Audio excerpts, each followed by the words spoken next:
Micromegas by Voltaire. Chapter 1. A Voyage to the Planet Saturn by a native of Sirius.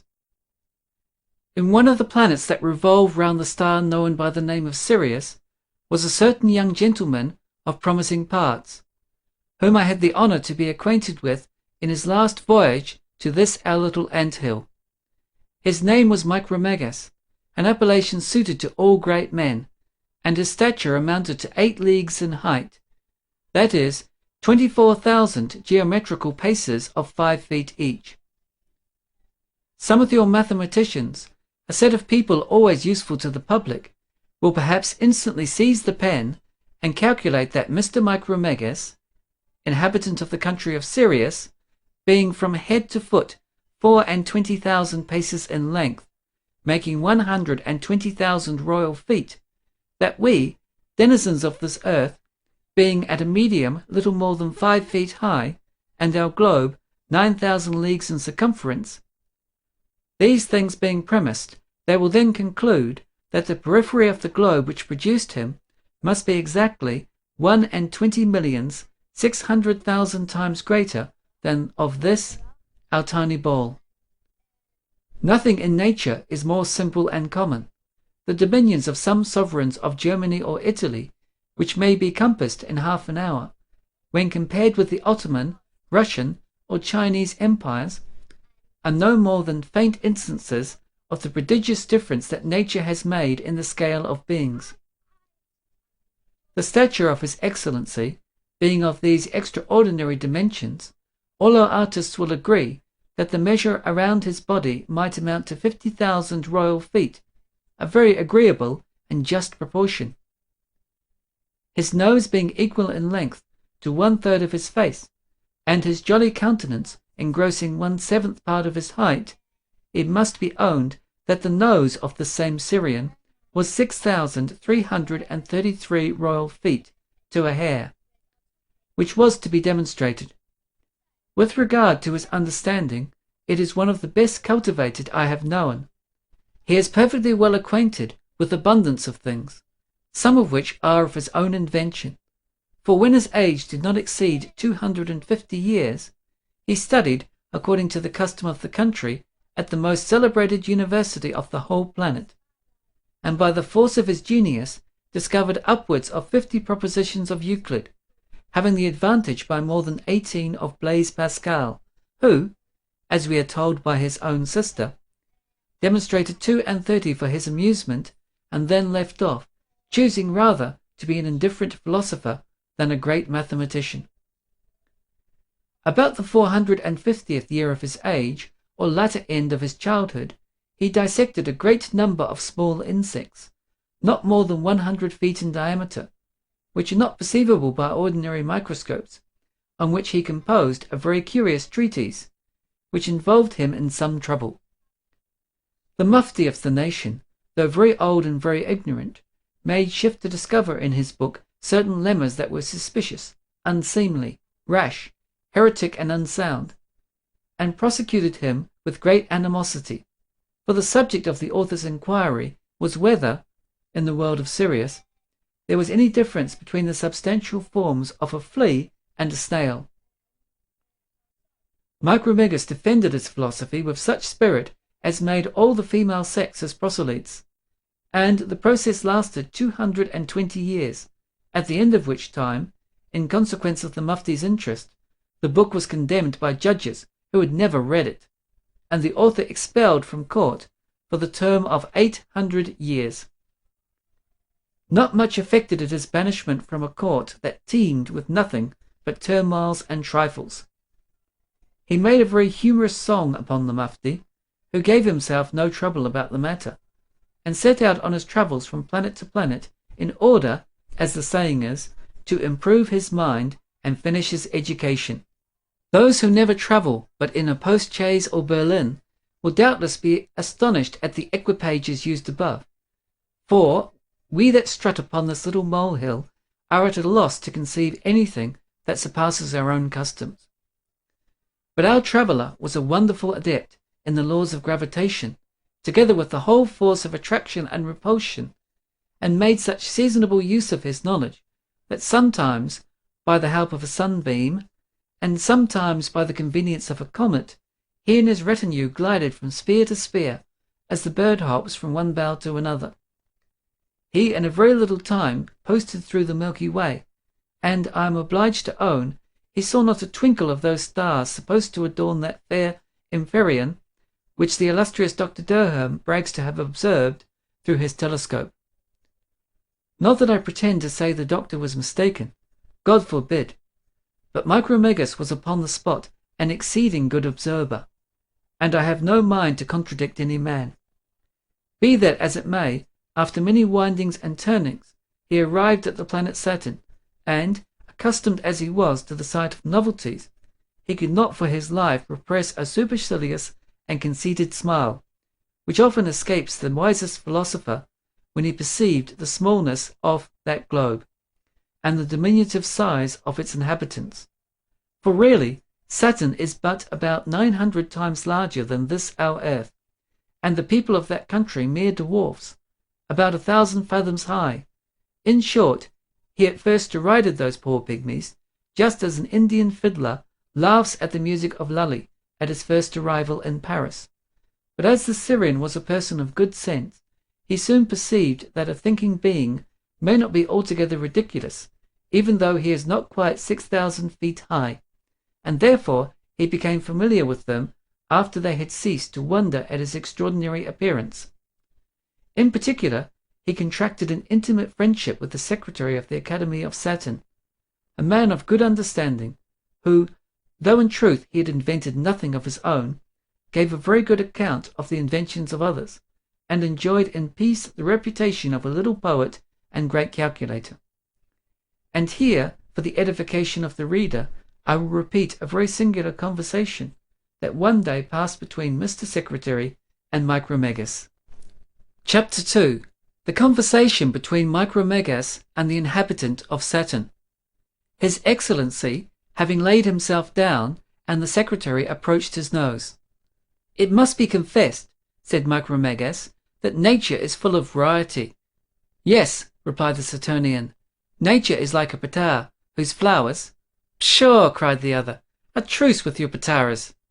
It is, resumed the secretary, like an assembly of fair and brown women, whose dresses— What a plague have I to do with your brunettes, said our traveller. Then it is like a gallery of pictures, the strokes of which— Not at all, answered Micromegas. I'll tell you once and for all, nature is like nature, and comparisons are odious. Well, to please you, said the secretary. I won't be pleased, replied the Syrian. I want to be instructed. Begin, therefore, without further preamble, and tell me how many senses the people of this world enjoy. We have 72, said the academician, but we are daily complaining of the small number, as our imagination transcends our wants. For, with the 72 senses, our 5 moons and rings, we find ourselves very much restricted, and notwithstanding our curiosity, and the no small number of those passions that result from these few senses, we still have time enough to be tired of idleness. I sincerely believe what you say, cried Micromegas, for though we Syrians have near 1,000 different senses, there still remains a certain vague desire, an unaccountable inquietude, incessantly admonishing us of our own unimportance, and giving us to understand that there are other beings who are very much our superiors in point of perfection. I have travelled a little, and seen mortals both above and below myself in the scale of being, but I have met with none who had not more desire than necessity, and more want than gratification. Perhaps I shall one day arrive in some country where naught is wanting, but hitherto I have had no certain information of such a happy land. The Saturnian and his guest exhausted themselves in conjectures upon this subject, and after abundance of argumentation, equally ingenious and uncertain, were fain to return to matter of fact. To what age do you commonly live? Said the Syrian.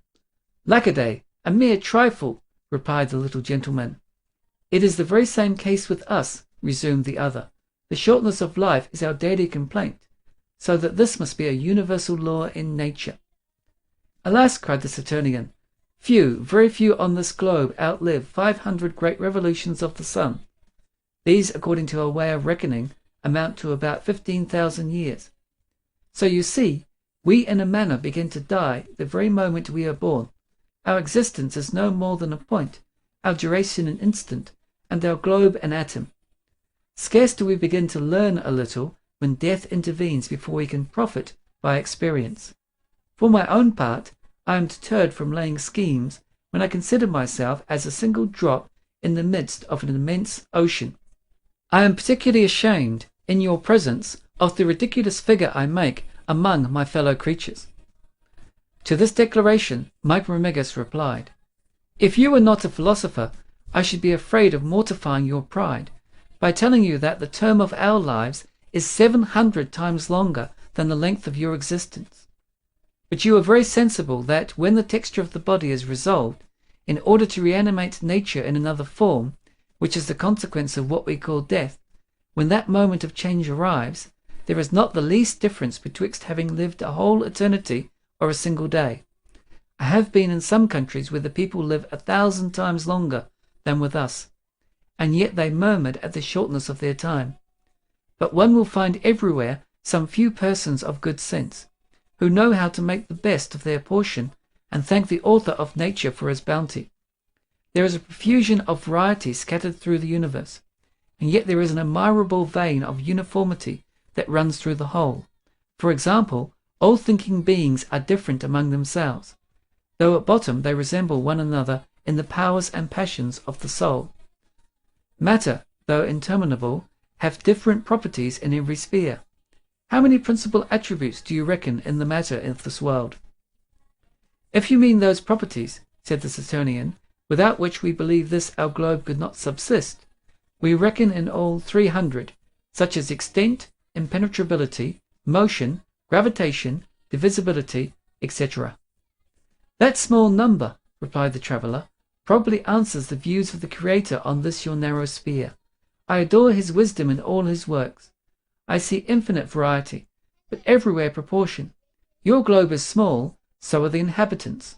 You have very few sensations, because your matter is endued with few properties. These are the works of unerring providence. Of what colour does your sun appear when accurately examined? Of a yellowish white, answered the Saturnian, and in separating one of his rays we find it contains 7 colours. Our sun, said the Syrian, is of a reddish hue, and we have no less than 39 original colours. Among all the suns I have seen, there is no sort of resemblance, and in the sphere of yours there is not one face like another. After diverse questions of this nature, he asked how many substances, essentially different, they counted in the world of Saturn, and understood that they numbered but 30, such as God, space, matter, beings endowed with sense and extension, beings that have extension, sense, and reflection, thinking beings who have no extension, those that are penetrable, those that are impenetrable, and also all others. But this Saturnian philosopher was prodigiously astonished when the Syrian told him they had no less than 300, and that he himself had discovered 3,000 more in the course of his travels. In short, after having communicated to each other what they knew, and even what they did not know, and argued during a complete revolution of the sun, they resolved to set out together on a small philosophical tour. Chapter 3. The Voyage of these Inhabitants of Other Worlds. Our two philosophers were just ready to embark for the atmosphere of Saturn with a large provision of mathematical instruments, when the Saturnian's mistress, having got an inkling of their design, came all in tears to make her protests. She was a handsome brunette, though not above 660 fathoms high, but her agreeable attractions made amends for the smallness of her stature. "Ah, cruel man!" cried she, "after a courtship of 1,500 years, when at length I surrendered and became your wife, and scarce have passed 200 more in thy embraces, to leave me thus before the honeymoon is over, and go a-rambling with the giant of another world. Go, go, thou art a mere virtuoso, devoid of tenderness and love. If thou wert a true Saturnian, thou wouldst be faithful and invariable. Ah, whither art thou going? What is thy design? Our 5 moons are not so inconstant, nor our ring so changeable as thee. But take this along with thee. Henceforth I never shall love another man. The little gentleman embraced and wept over her, notwithstanding his philosophy, and the lady, after having swooned with great decency, went to console herself with more agreeable company. Meanwhile our two virtuosi set out, and at one jump leaped upon the ring, which they found pretty flat, according to the ingenious guess of an illustrious inhabitant of this our little earth.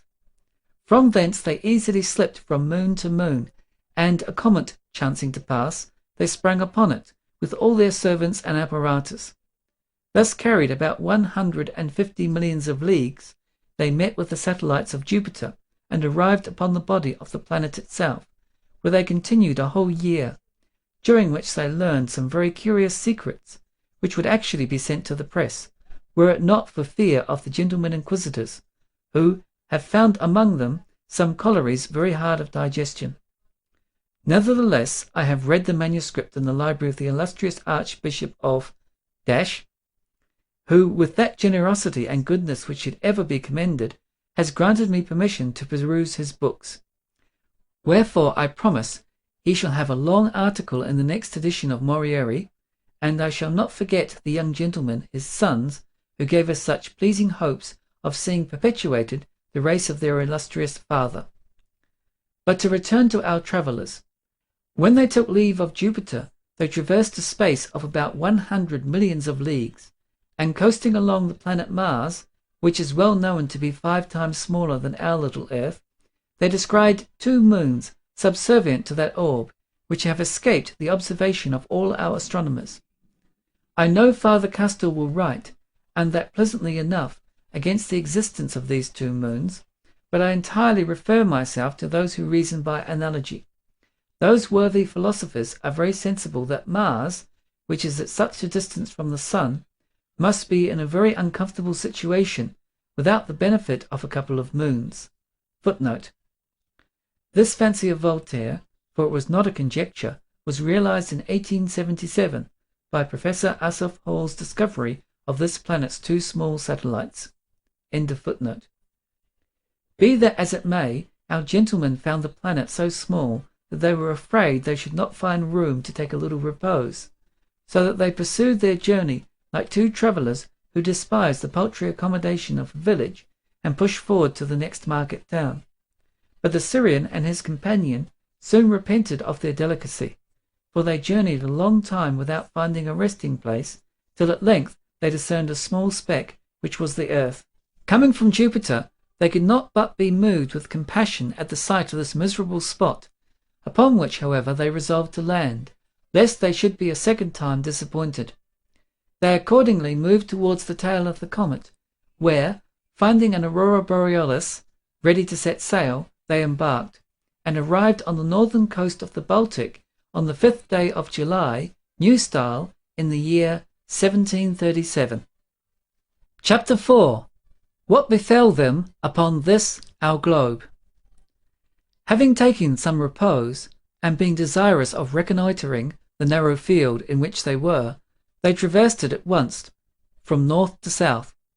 Every step of the Syrian and his attendants measured about 30,000 royal feet, whereas the dwarf of Saturn, whose stature did not exceed 1,000 fathoms, followed at a distance, quite out of breath, because for every single stride of his companion he was obliged to make 12 good steps at least.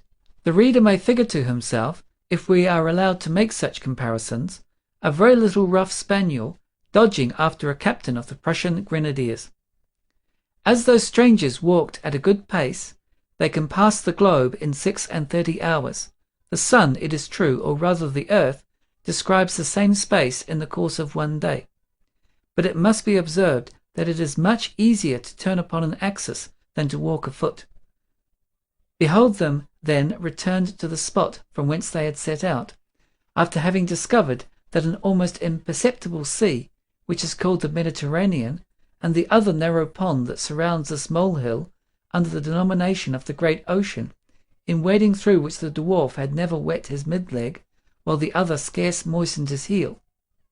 In going and coming through both hemispheres, they did all that lay in their power to discover whether or not the globe was inhabited. They stooped, they lay down, they groped in every corner, but their eyes and hands were not at all proportioned to the small beings that crawl upon this earth, and therefore they could not find the smallest reason to suspect that we and our fellow citizens of this globe had the honour to exist. The dwarf, who sometimes judged too hastily, concluded at once that there were no living creatures upon earth, and his chief reason was that he had seen nobody, but Micromegas, in a polite manner, made him sensible of the unjust conclusion. For, said he, with your diminutive eyes you cannot see certain stars of the 50th magnitude, which I easily perceive, and do you take it for granted that no such stars exist? But I have groped with great care, replied the dwarf. Then your sense of feeling must be bad, said the other. But this globe, said the dwarf, is ill-contrived, and so irregular in its form as to be quite ridiculous. The whole together looks like a chaos. Do but observe these little rivulets. Not one of them runs in a straight line, and these ponds which are neither round, square, nor oval, nor indeed of any regular figure, together with these little sharp pebbles, meaning the mountains, that roughen the whole surface of the globe, and have torn all the skin from my feet. Besides, pray take notice of the shape of the whole, how it flattens at the poles, and turns round the sun in an awkward oblique manner, so that the polar circles cannot possibly be cultivated. Truly, what makes me believe there is no inhabitant on this sphere is a full persuasion that no sensible being would live in such a disagreeable place. What then? Said Micromegas.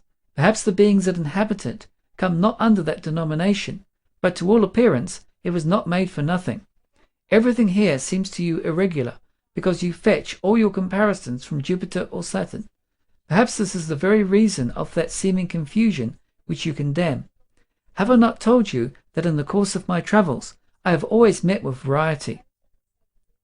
The Saturnian replied to all these arguments, and perhaps the dispute would have known no end if Micromegas, in the heat of the contest, had not luckily broken the string of his diamond necklace, so that the jewels fell to the ground.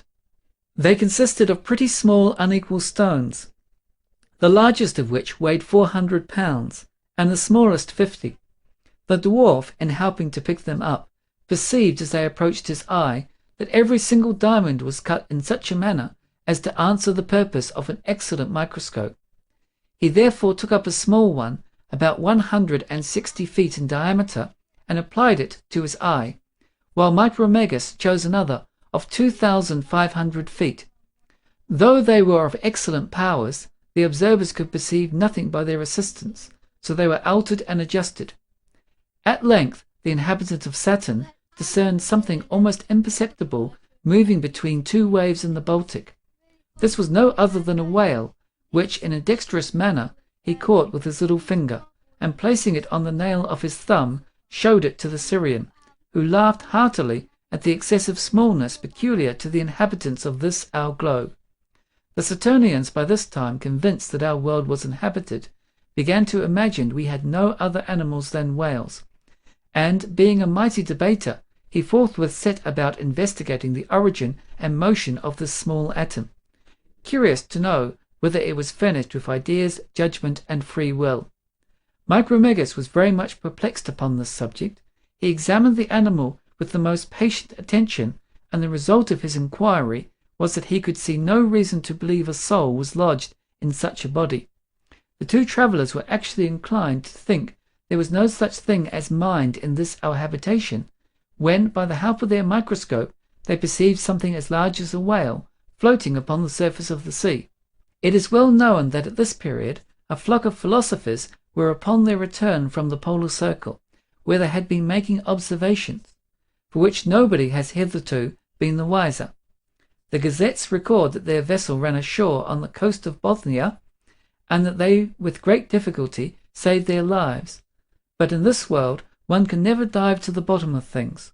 For my own part, I will ingeniously recount the transaction just as it happened, without any addition of my own, and this is no small effort in a modern historian. Chapter 5. The Travellers Capture a Vessel. Micromegas stretched out his hand gently towards the place where the object appeared, and advanced 2 fingers, which he instantly pulled back, for fear of being disappointed. Then opening softly and shutting them all at once, he very dexterously seized the ship that had contained those gentlemen and placed it on his nail, avoiding too much pressure, which might have crushed the whole in pieces. "This," said the Saturnian dwarf, "is a creature very different from the former." Upon which the Syrian, placing the supposed animal in the hollow of his hand, the passengers and crew, who believed themselves thrown by a hurricane upon some rock, began to put themselves in motion. The sailors, having hoisted out some casks of wine, jumped after them into the hand of Micromegas.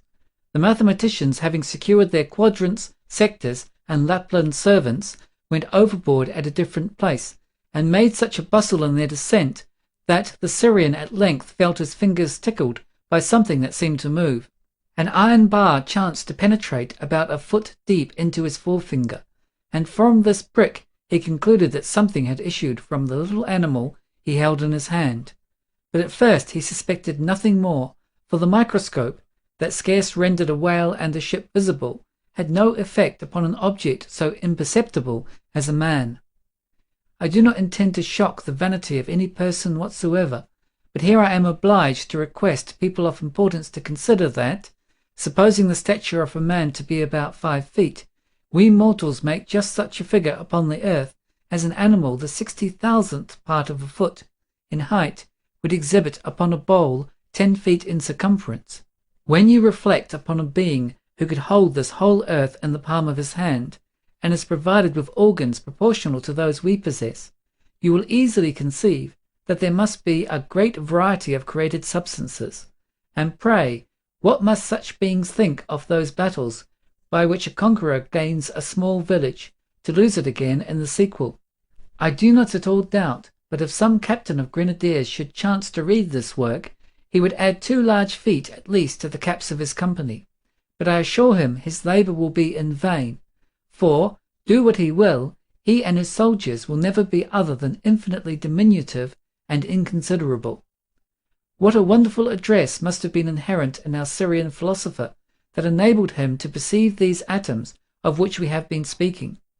When Leeuwenhoek and Hartsoeker observed the first rudiments of which we are formed, they did not make such an astonishing discovery.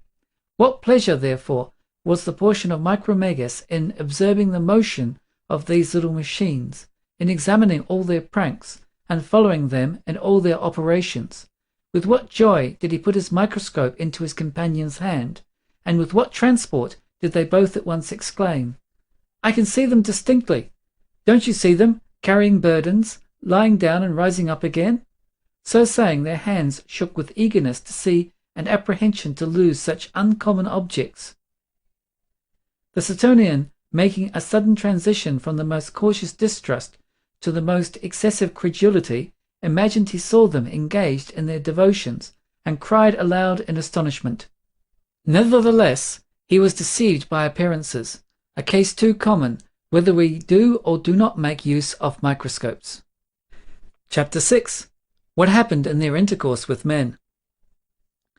Micromegas, being a much better observer than the dwarf, perceived distinctly that those atoms spoke, and made the remark to his companion, who was so much ashamed of being mistaken in his first suggestion that he would not believe such a puny species could possibly communicate their ideas.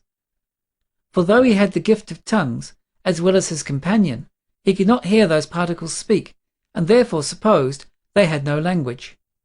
Besides, how should such imperceptible beings have the organs of speech? And what in the name of Jove can they say to one another? In order to speak, they must have something like thought, and if they think, they must surely have something equivalent to a soul. Now, to attribute anything like a soul to such an insect species appears a mere absurdity. But just now, replied the Syrian, you believed they were engaged in devotional exercises. And do you think that this could be done without thinking, without using some sort of language, or at least some way of making themselves understood? Or do you suppose it is more difficult to advance an argument than to engage in physical exercise? For my own part, I look upon all faculties as alike mysterious. I will no longer venture to believe or deny, answered the dwarf. In short, I have no opinion at all. Let us endeavour to examine these insects, and we will reason upon them afterward.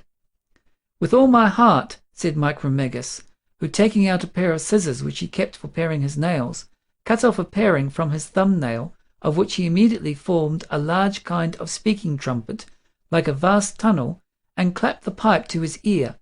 As the circumference of this machine included the ship and all the crew, the most feeble voice was conveyed along the circular fibres of the nail, so that, thanks to his industry, the philosopher could distinctly hear the buzzing of our insects that were below.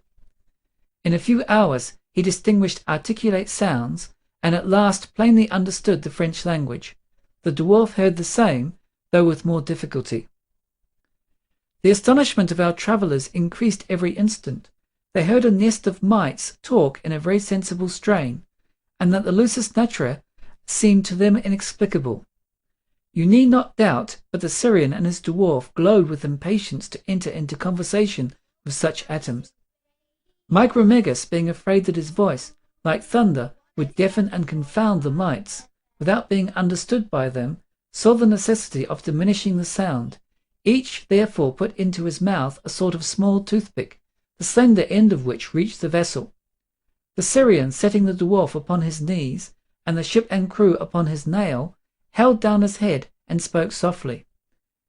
In fine, having taken these and a great many more precautions, he addressed himself to them in these words: O ye invisible insects, whom the hand of the Creator hath deigned to produce in the abyss of infinite littleness, I give praise to his goodness, in that he hath been pleased to disclose unto me those secrets which seem to be impenetrable.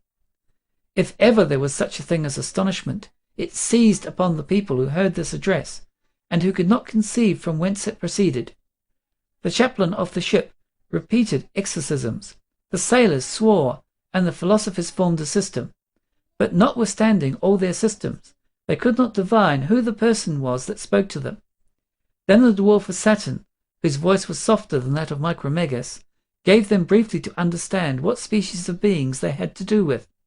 He related the particulars of their voyage from Saturn, made them acquainted with the rank and quality of Monsieur Micromegas, and, after having pitied their smallness, asked if they had always been in that miserable state, so near akin to annihilation, and what their business was upon that globe, which seemed to be the property of whales. He also desired to know if they were happy in their situation, if they were inspired with souls, and put 100 questions of the like nature. A certain mathematician on board, braver than the rest, and shocked to hear his soul called in question, planted his quadrant, and having taken 2 observations of this interculator, said, You believe then, Mr. What's-your-name, that because you measure from head to foot 1,000 fathoms— 1,000 fathoms, cried the dwarf. Good heavens! How should he know the height of my stature? 1,000 fathoms? My very dimensions to a hair. What? Measured by a mite? This atom, forsooth, is a geometrician, and he knows exactly how tall I am, while I, who can scarce perceive him through a microscope, am utterly ignorant of his extent. Yes, I have taken your measure, answered the philosopher, and I will now do the same by your tall companion. The proposal was embraced. His Excellency reclined upon his side, for, had he stood upright, his head would have reached too far above the clouds. Our mathematicians planted a tall tree near him, and then by a series of triangles joined together, they discovered that the object of their observation was a strapping youth, exactly 120,000 royal feet in length. In consequence of this calculation, Micromegas uttered these words: I am now more than ever convinced that we ought to judge of nothing by its external magnitude.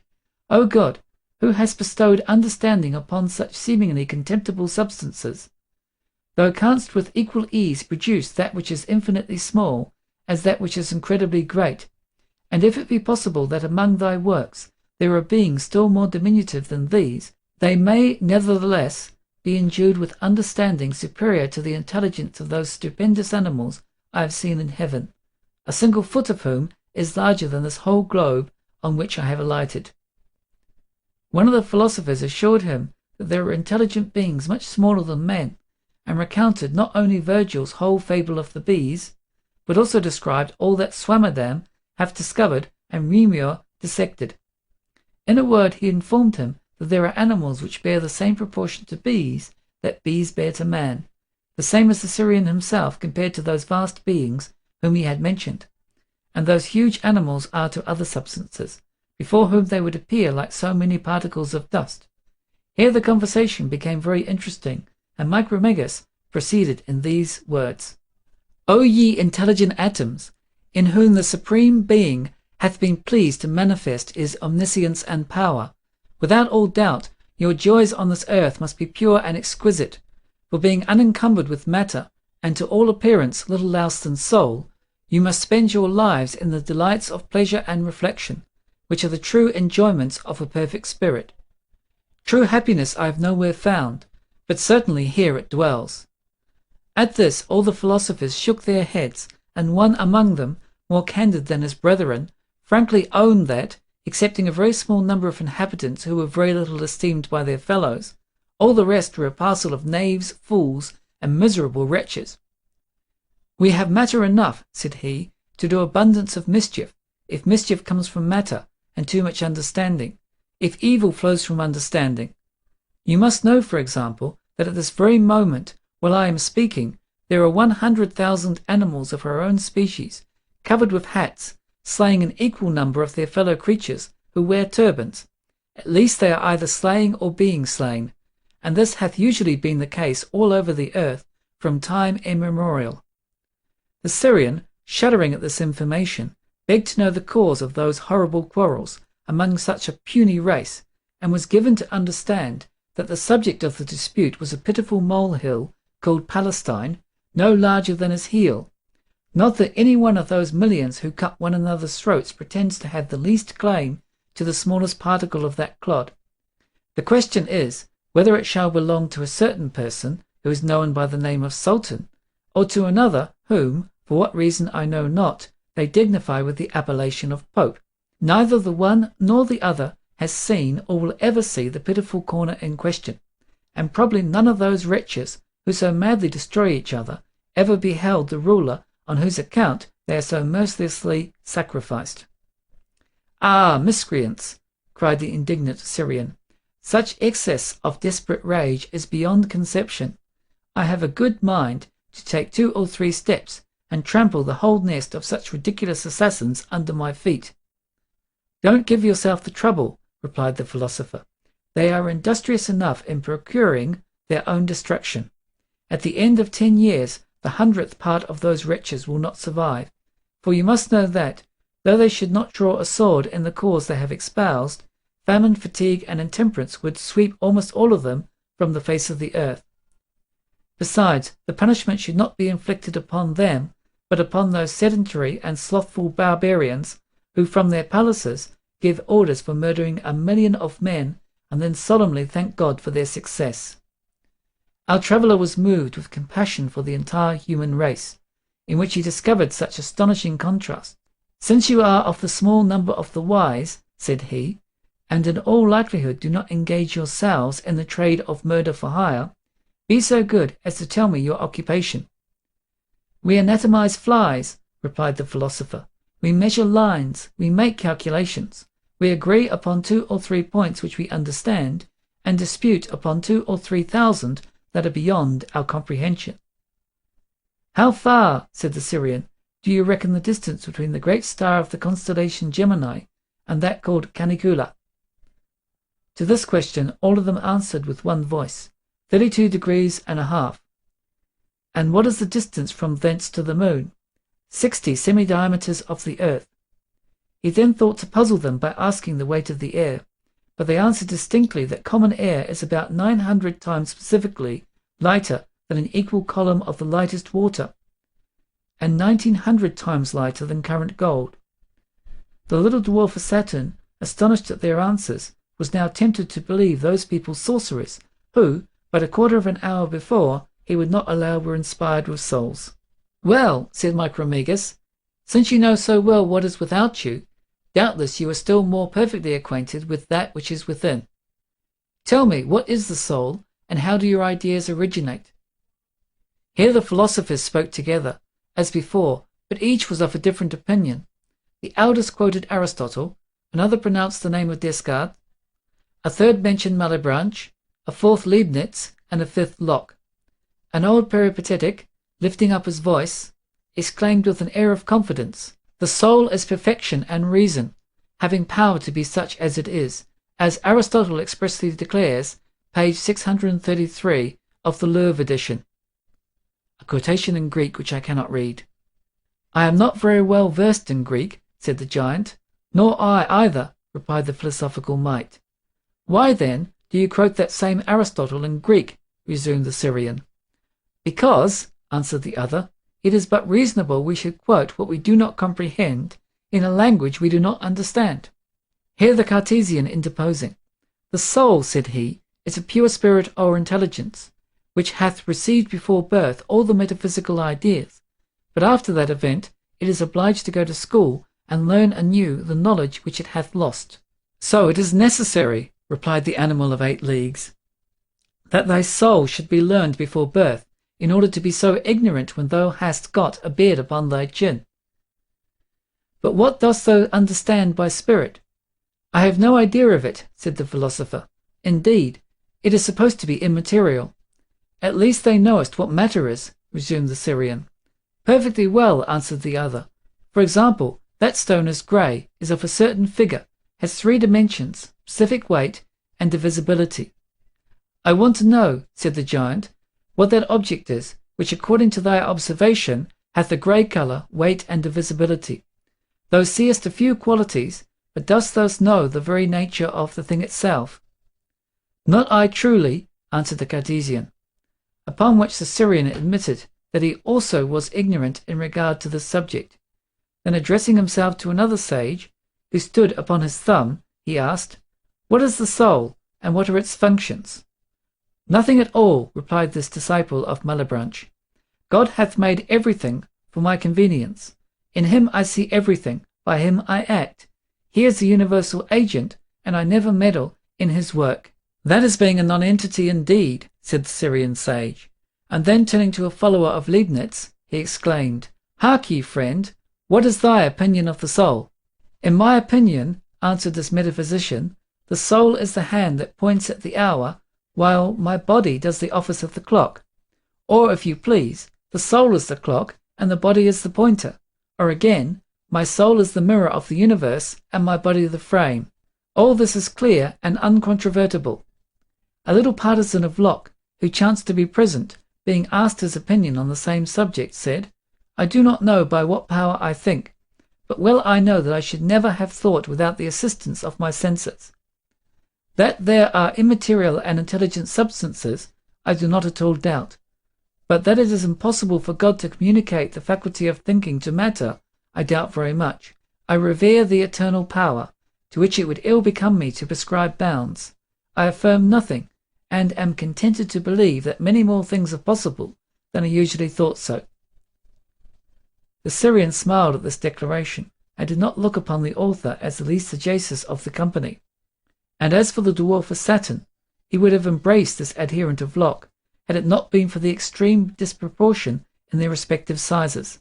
But unluckily there was another animalcule in a square cap, who, taking the word from all of his philosophical brethren, affirmed that he knew the whole secret, which was contained in the abridgment of St. Thomas. He surveyed the 2 celestial strangers from top to toe, and maintained to their faces that their persons, their fashions, their suns, and their stars were created solely for the use of man. At this wild assertion, our 2 travellers were seized with a fit of uncontrollable laughter, which, according to Homer, is the portion of the immortal gods. Their bellies quivered, their shoulders rose and fell, and during these convulsions the vessel fell from the Syrian's nail into the Saturnian's pocket, where these worthy people searched for it a long time with great diligence.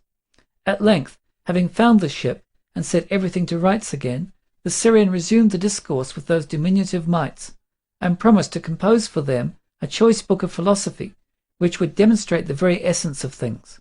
Accordingly, before his departure, he made them a present of the book, which was brought to the Academy of Sciences at Paris. But when the old secretary came to open it, he saw nothing but blank paper, upon which, "Ay," said he, "this is just what I suspected." End of Micromegas by Voltaire.